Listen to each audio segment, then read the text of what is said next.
The South African case is very sad because they've basically decided to become Hamas's lawyer. And I paid very close attention to what they said yesterday. And it's as if they mentioned Hamas just to tick the box, so to speak. They mentioned Hamas and they acknowledged that maybe Hamas did some bad things on October 7th. But the fact that there's a war going on between Israel and Hamas is totally forgotten. It's as if Israel is acting in a vacuum in Gaza, that Israel is not acting within the right of every country to self-defense. Well, but Mr. Regev, as you know, yes, of course Israel has a right to self-defense, but as you know, as a state, and particularly as a signatory to the convention, Israel does not have an unqualified right of self-defense. And what the South Africans are saying, and as you know, they are supported by other states around the world, what they're saying is the Iran and Syria, well, yes, and other countries in the global yes. South, and, you know, even your allies, including the United States and the United Kingdom, who have stood foursquare behind you in many ways, have expressed concerns about Israel's behaviour. We saw Lord Cameron, the Foreign Secretary, the other day, saying that he is worried that there may have been a contravention of international humanitarian law by your state in Israel. So this is the point. Of course you have a right to self-defence. The question is how you're prosecuting and using that right. And the accusation again from South Africa and others to you is that you are abusing that right. So, Lewis, let's be clear. I'm willing to have a serious conversation with the Brits, with the Americans, about Israel's tactics. We're always willing to hear the thoughts of our friends and to engage, and can we do a better job? That's a good conversation to have, but that's not what the South Africans are doing.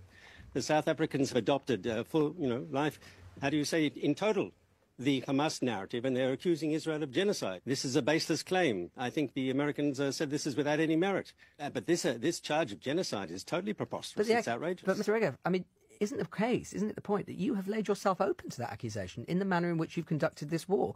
85% of Gaza's population have been displaced. The World Food Programme has said that 80% of the most hungry people in the world right now are in Gaza. That directly arises from the way in which you have prosecuted not just the war, but the way in which you have dealt with the humanitarian situation in Gaza. This was not the only way you could have conducted this war. That is the point. There were other options to you. You have not availed yourself of those options. Well, with your permission, I'll address what you raised in your question. It's true Please. that a large proportion, 85% of the population, has been displaced. But why were they displaced? Because we asked them to leave areas of combat so they'd get out of harm's way. That has been documented. And 20,000 Gazans have died. Over 20,000. Well, those are Hamas's figures. They don't say how many of them are combatants, how many of them are civilians. They want you to believe, and South Africa in the court wants you to believe that they're all innocent civilians when that's clearly not true. But there will be many innocent civilians, will there not? Well, can you name, Lewis, and you're a student of history, can you tell me one war in modern history where civilians haven't been caught up in the crossfire? No, but I can't. Are you not holding, not holding Israel to a standard that no one else is held to? No, I'm holding you to a standard that is that of a modern state, democratic state, and that is better than Hamas and better than others who would seek to attack Israel. And I can't think, I have to say, of a war in which 85% of people, 85% of a whole population have been displaced. I can't think of a war where over 100 journalists have been killed in only 3 months. I can't think of a war I can't think of a war, and that's from the American Committee to Protect Journalists figures, by the way. They're not my figures, and I can't think of a war. Lewis, but let's be clear.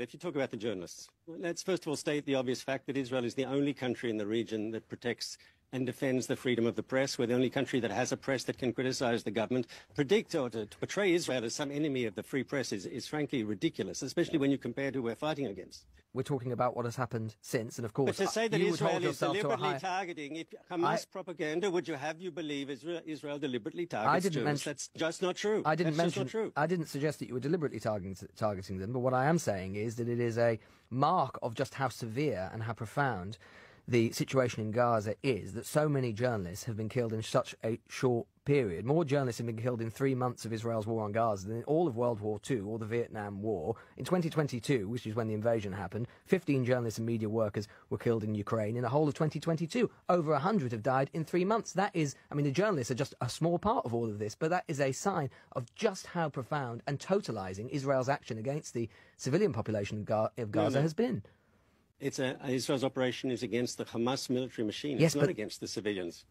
But the result, whether you say that it is against them or otherwise, the result is the same. The result has been the same. But you're making a logical fallacy here. You're saying all the civilian deaths in Gaza are on Israel's hands. That's 100% not true. Well, they wouldn't be dead if it wasn't for Israeli rockets. But you're saying, therefore, that when humans become human shields, that means they are just legitimate collateral damage in war, and you have no obligation to them at all. I never no, said but that's that. the logical. I never said that. That's your logical fallacy. That is what no, it wasn't my that is logic. the logical inference of what you're saying. No, well, so you have no whatsoever. But you're saying that if they've died, you're saying that if those civilians have died, it's as a result of the fact that Hamas have used them as human shields, despite the fact that obviously they've died as a result of your attacks, your rockets, and so on. So what is your moral obligation to those people? No, but when Mr. you Regev? say to me, when you throw to me the Hamas number that over 20,000 people have died, right? Well, the UN. It's clear they're not all civilians. It's clear they're not all civilians. Yeah. And therefore, once again, I'm willing to have a serious discussion about Israeli strategy. But this South African approach, which is basically they've decided to be the lawyer of the Hamas terrorist movement, that's what they're doing, which says Israel is guilty of genocide without understanding that we're in a war, without understanding the difficult combat conditions, without understanding Hamas's strategy of using Gaza civilians as a human shield. It's like out of fantasy land. It's like it's divorced from reality. Let's imagine a situation in which the ICJ decides that you are guilty of perpetrating a genocide. Would that make any difference to what Israel is doing? My understanding of the court system is it'll be maybe up to 2 or 3 years before we finally get a result from the court. But I have to tell you, there are questions raised, like people came to us and said, why are you testifying in the court? And raised questions, and we've decided to go. But let's be clear, the court contains judges who don't come from countries with independent judiciaries, where you can expect the judge... Then why are you a signatory to the convention if you do think the whole thing's a waste of time? We are, and that's why we're there in the end. I'm just raising questions that become relevant when looking at the court. I'd ask you a question. There's a Lebanese judge on the panel. I mean, if he voted against the indictment, who knows what could happen to him in Lebanon? Yes, there's all sorts of considerations that need to be thought about. So your signatory... We have a strong case. Indeed. I think Israel's case is very, very strong. But to be clear, whenever it were to conclude, whether it's 2 years, 3 years' time, the Israeli government wouldn't accept what it said because you are suggesting that it is not a proper institution or that the process is flawed in some way. I never said that. So you would accept it? You would accept it? I just look, the whole UN system, as you know, and as the British government has said, there's institutional bias in the UN against Israel. Right? Sounds, Mr. Regev, like it sounds like, Mr. Regev, you're just trying to discredit the institution in advance of anything it might say, which sounds like a sort of strategic decision for your government to do so. The trouble today is the current Secretary General, yes, instead of combating institutional bias within his organisation, seems to embrace it. If you think that your case is so strong, why do you feel the need to try and discredit the institution? Why wouldn't you just say, well, the ICJ will doubtless come down on our side because our case is strong enough and it will clearly be compelling?